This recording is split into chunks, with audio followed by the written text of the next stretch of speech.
Good evening everybody, and we are interviewing our Miss Sarah Chorner over here.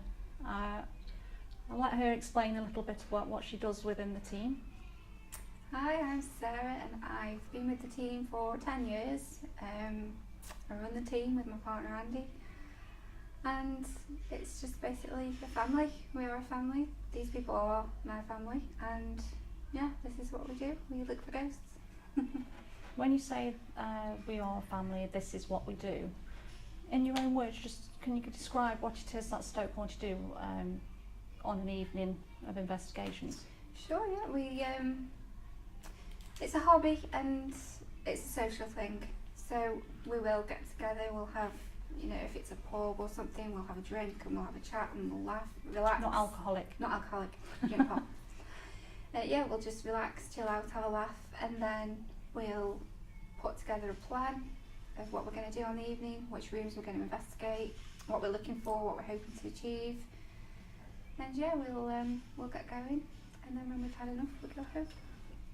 How easy is it to switch from the social side on the same evening as doing an investigation? How easy is it to switch from being a social butterfly to actually getting down to business? I think because we know each other so well, we've been a team for such a long time, that we know what we've got to do, we know what we're there for, and we'll get on with it. But it doesn't stop us, having a laugh and a joke. And the amount of bloopers that you probably see, the laughter doesn't stop, it goes all through the night. But we are serious, we will work hard and we will get things done that we need to do. But it is a hobby, it is enjoyment. So it's not a job, it's not strictly that no laughing, we will still enjoy the evening. So in essence it's kind of flows rather smoothly from one to the next. It does now. I think it took us a while gelling together and getting to know one another. So, things would happen that people wouldn't be happy or whatever, but I think now we're a well-oiled machine and we just flow from social to investigation. So when you say now things go from one to the other rather smoothly, when considering the team that have been and gone, what sort of things are you looking for if anybody wanted to join the team so that they fell into the pattern rather easily? I would say if anybody was looking to join the team, they would have to realise that our aim is to investigate the paranormal and to find actual evidence, to be as sceptic as possible and to try and explain anything away, to take it as seriously as possible and dedicate a lot of time and energy and money to the hobby, but also remember that it is a hobby. It is supposed to be fun. It's something we do in our spare time, and just all those things together really is our ethos, if you like. Okay, so has there been a favourite venue that you've been with the current team that now stands?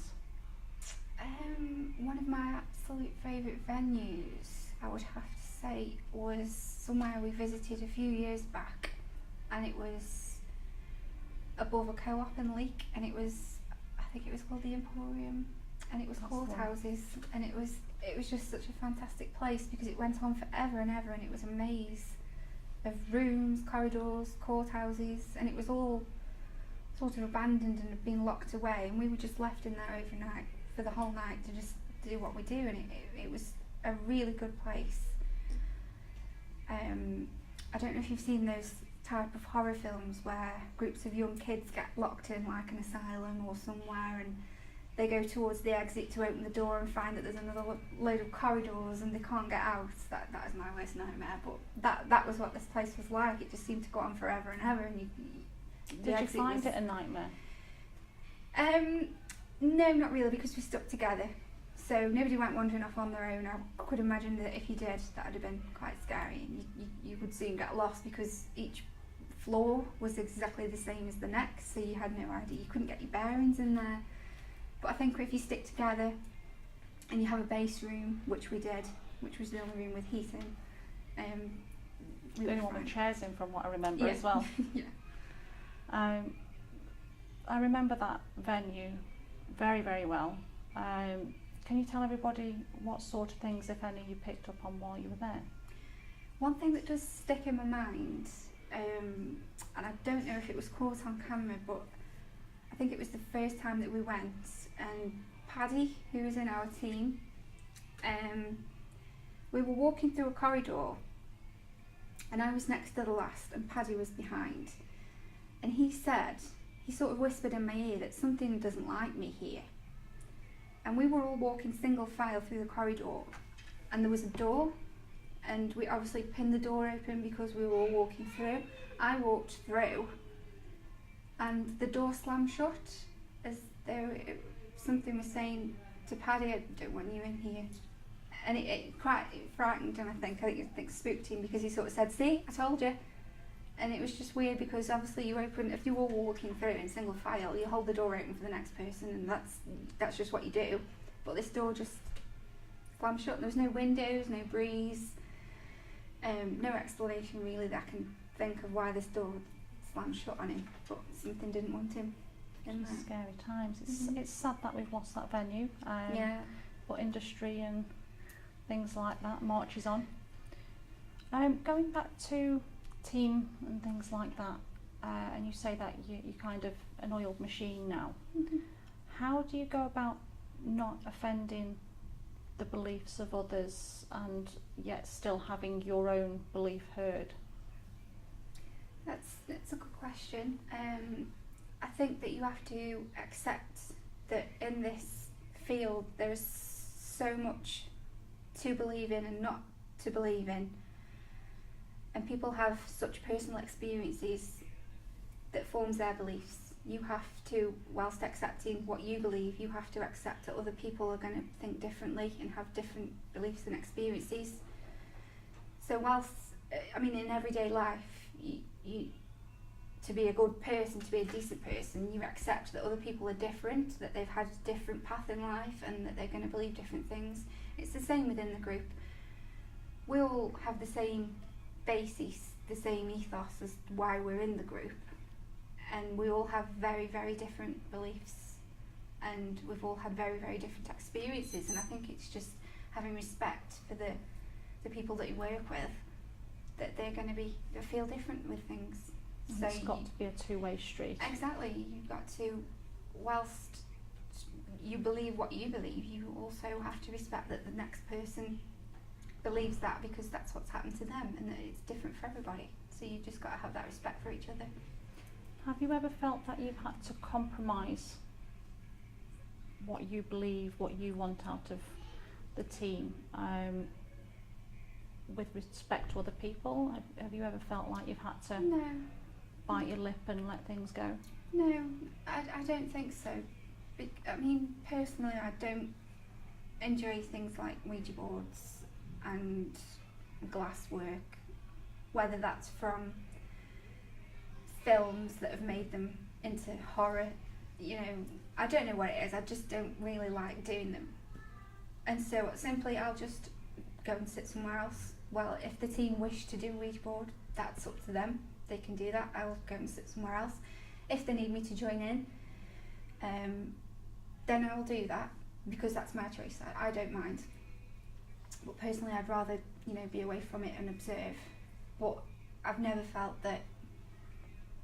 No, I wouldn't say that my beliefs have ever been compromised in any way. That's good to know, so that you're free to believe how you want to believe without compromise at all. What is your favourite piece of equipment? My absolute favourite piece of equipment is the ghost box, and that's just because I find it so interesting. And I know it can be, a lot of people think, oh, it's just a radio, it's just spitting out rubbish and people hear what they want to hear. And I'll agree with that to some extent. But one particular experience that I had with the ghost box is when we very first had one a few years ago, and we were actually, we were at Nippersley Pool, sitting around a stone circle. I can't remember the name of it now. And one of the mediums at the time, who's no longer in the group, said that there's somebody here who's very unhappy, a spirit was here. He was very unhappy because he's been accused of something he's not done, and he was punished for this misdemeanor or whatever he'd done. And the ghost box was just chuntering away, and all of a sudden this voice came through, and it just said, "It wasn't me." This really deep voice, "It wasn't me," and it was just, I thought that is, whether it's coincidence, whether somebody was saying it on the radio at that time, it was just so strange. So I would agree that 90% of the time people hear what they want to hear and they'll fit it into whatever's going on. But occasionally, it's very, very rare, but something will come through that ghost box that makes you think, wow, that is really impressive. So yeah, it's my favourite experiment to do. Brilliant. I know there's varying degrees of favouritism throughout the team with all different kinds of things, Yeah. but hopefully their bios will show that up as well. Mm-hmm. Has there at any point, now I know the answer to this, but I'm sure the viewers don't, at any point in any investigation, has there come a time where you said absolutely not, shutting down, and if so, why? The last investigation we did, the team were doing a Ouija board, and it spelt out Zozo. Now, read of that what you will. Personally, don't think that it was Zozo, but the very mention of the name and me being protective of all the people that were there, I said, shut it down, and they did do. So.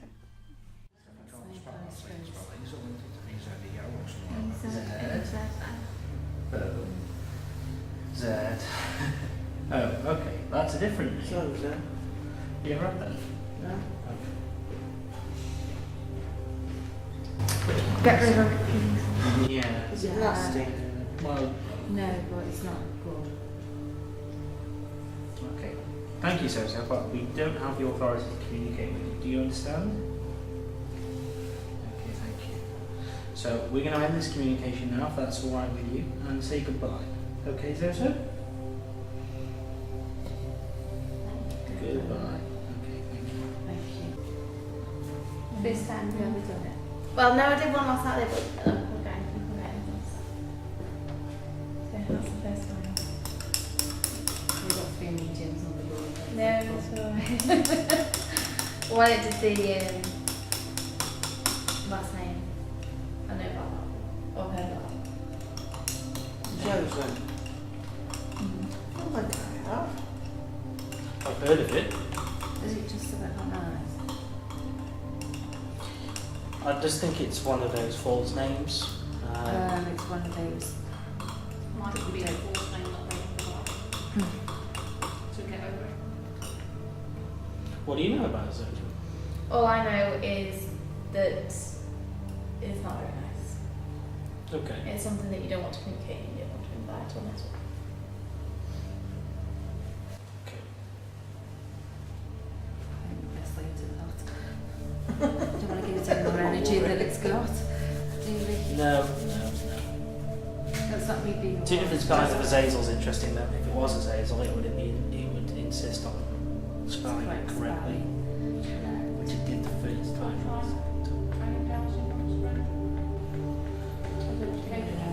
Yeah. It's not worth the trouble. I'm alright.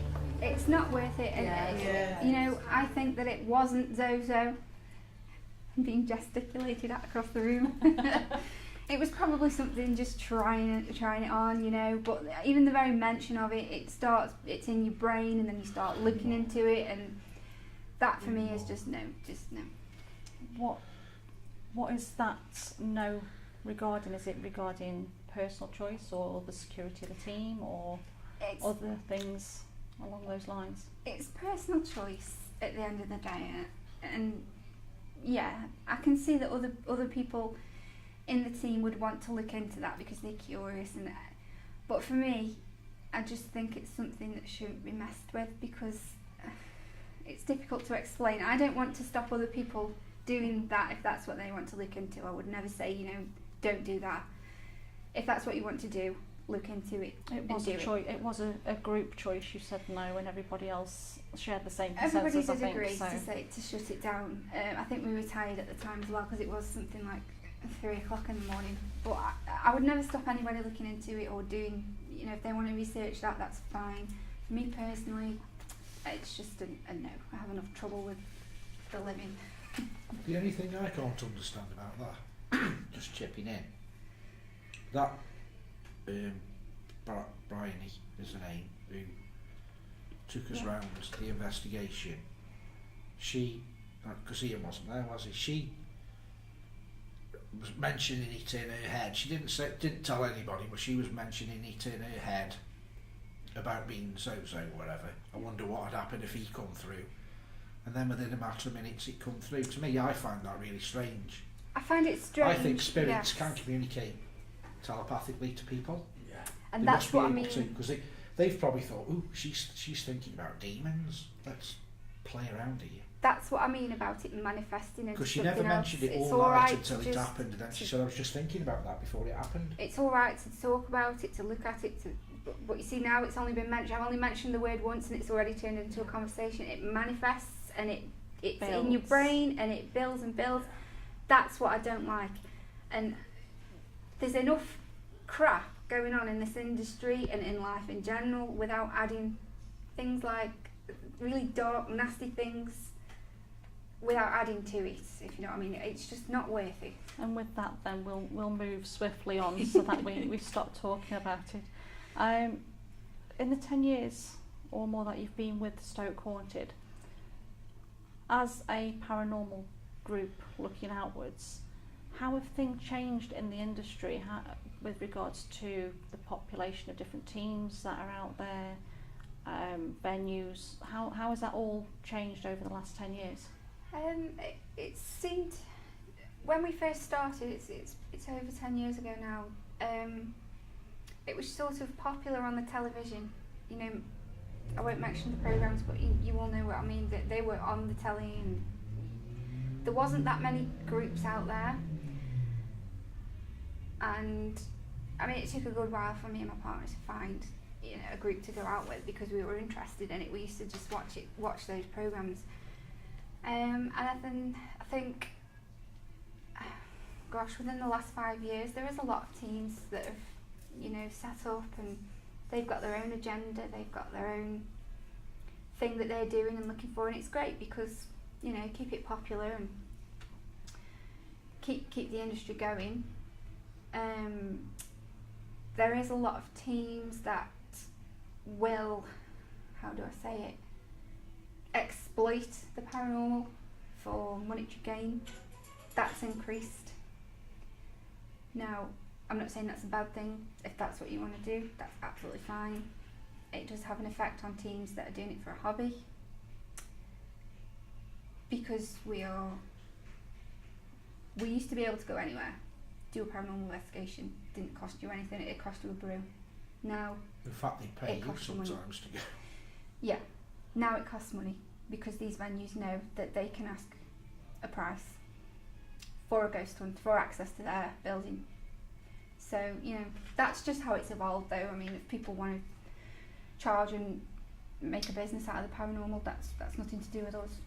Okay, and just rounding up where we can, how long do you think you would stick at being a paranormal investigator if you were going at the same pace as what the team is going now? Is it something that you see yourself doing in 10, 20 years time, or do you think that there will be a time where you kind of hang up your paranormal coat and pursue other avenues?